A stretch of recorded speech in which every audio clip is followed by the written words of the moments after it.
Shlam al the story of Kashkawa village. When the judiciary prevails but enforcement fails. Kashkawa is located in the Nahla Valley. It's one of the 8 remaining Assyrian villages in the region and the only one situated east of the Khazar River. Administratively, it belongs to the Narta sub-district within the Accra district. More than 2,500 dunams of the village's land have been seized in a dispute that has lasted for over 50 years. Unlike the other land disputes involving the village of Nahla, the Kashkawa case distinguished by 3 key factors. First, Kashkawa is the only village in the area that was included in the land settlement law beginning in March 1958. As a result, its residents possess official title deeds proving their legal ownership of the land, whereas the land settlement process in most of other villages was interrupted by the events of the 1960s. Second, the dispute concluded with a final judicial ruling issued by the highest court in the Kurdistan region, affirming that the disputed land belongs exclusively to the Assyrian inhabitants of Kashkawa. Nevertheless, the ruling has never been enforced, despite criminal judgments being issued against the trespassers for refusing to comply with court decisions and the orders of the Directorate of Enforcement. Third, the case witnessed a rare precedent when the administrative authorities approved the conversion of the disputed land into an independent village, with its own mukhtar and local council, despite the ongoing legal dispute.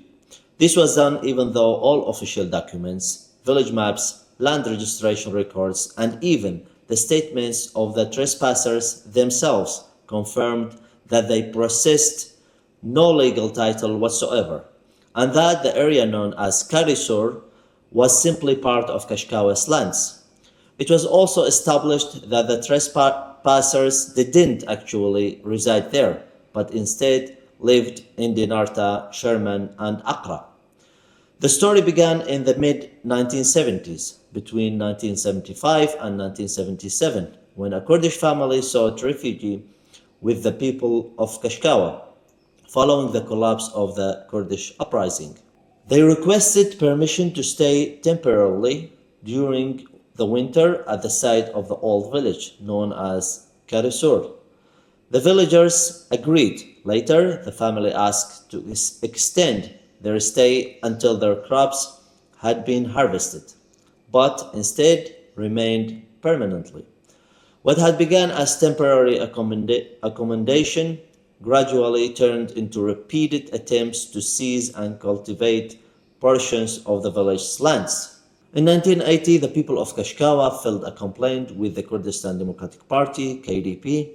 A decision was issued ordering the evacuation of the site in exchange for compensation to the trespassers for their crops. The compensation was paid, although it remains unclear whether the eviction order was ever carried out.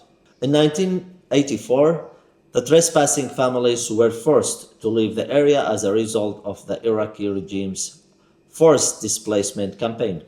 Kashkawa itself, together with the other Assyrian villages, was forcibly displaced on May 7, 1987. Following the 1991 uprising, residents gradually returned to the area, and the trespassers also returned to resume exploiting the land. On October 14, 1992, the Accra Agricultural Division issued an official letter ordering the trespassers to remove their encroachments and return to their original village. However, the order was never enforced. In 1993, the Accra police station issued 2 official summonses ordering the trespassers to appear before the authorities and warning them that legal action would be taken if they failed to comply.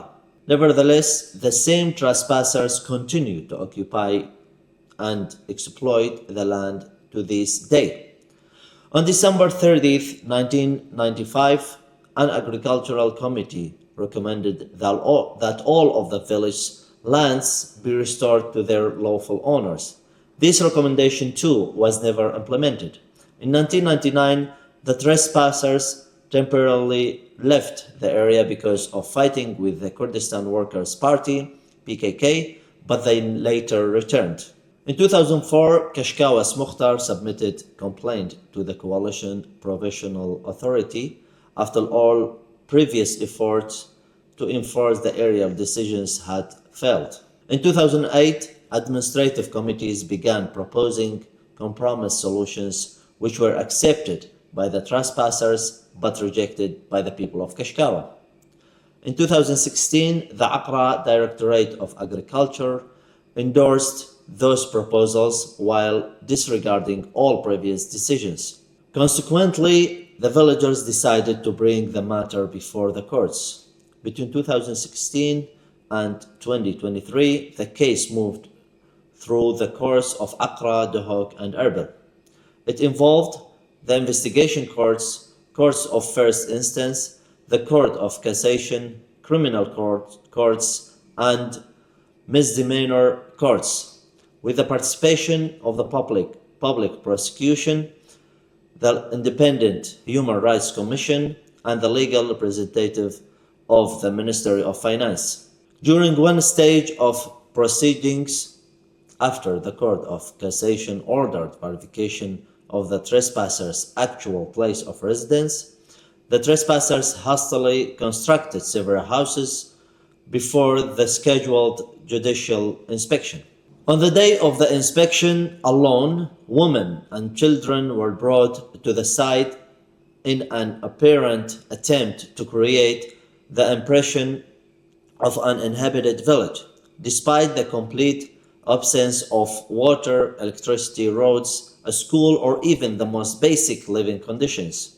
One day later, photographs and videos published by the residents of Kashkawa showed the site to be entirely deserted. Ultimately, the Court of Cassation issued a final and irrevocable judgment confirming that the land belongs to the people of Kashkawa. The court ordered the trespassers to vacate the land and return it to its rightful owners, granted the owners the right to seek compensation and stipulated fines, followed by imprisonment for failure to comply with the judgment. Yet, by the end of 2025, the ruling remained nothing more than ink on paper. In response to the continued failure to enforce the judicial rulings, the political parties representing the Chaldean Syriac Assyrian people, the Assyrian Democratic Movement, Zawa, the Beth Nahran National Union Party, and the Assyrian Patriotic Party, Atranaya, in cooperation with civil society organizations, organized a peaceful demonstration in front of Duhok Governorate building on Monday, July 6, 2026. The demonstration called for restoration of property rights to their rightful owners and an end to the ongoing encroachments on the lands of Kashkawa and the other Assyrian villages. However, on the day of the demonstration, hundreds of participants from the Nineveh Plain, Erbil, and other Chaldean Syriac Assyrian areas within Duhok Governorate, together with residents of Kashkawa and Nahla region, were prevented from reaching the city of Duhok after security forces of the Kurdistan Regional Government stopped them at the Badriya, Al-Qosh, and Baghera checkpoints and barred them for proceeding to participate in the peaceful gathering. Throughout this legal battle, the people of Kashkawa spent more than $25,000 on litigation expenses alone, excluding the economic losses resulting from being deprived of the use of their land and agricultural production for more than half a century. Kashkawa is one of dozens of unsolved cases in KRG since decades, while the propaganda shows the false coexistence. The fundamental question therefore remains: How can a final judicial ruling be issued while the land remains in the hands of the trespassers? And where does the failure lie when the judiciary prevails but the rule of the law is not enforced? Tawdi.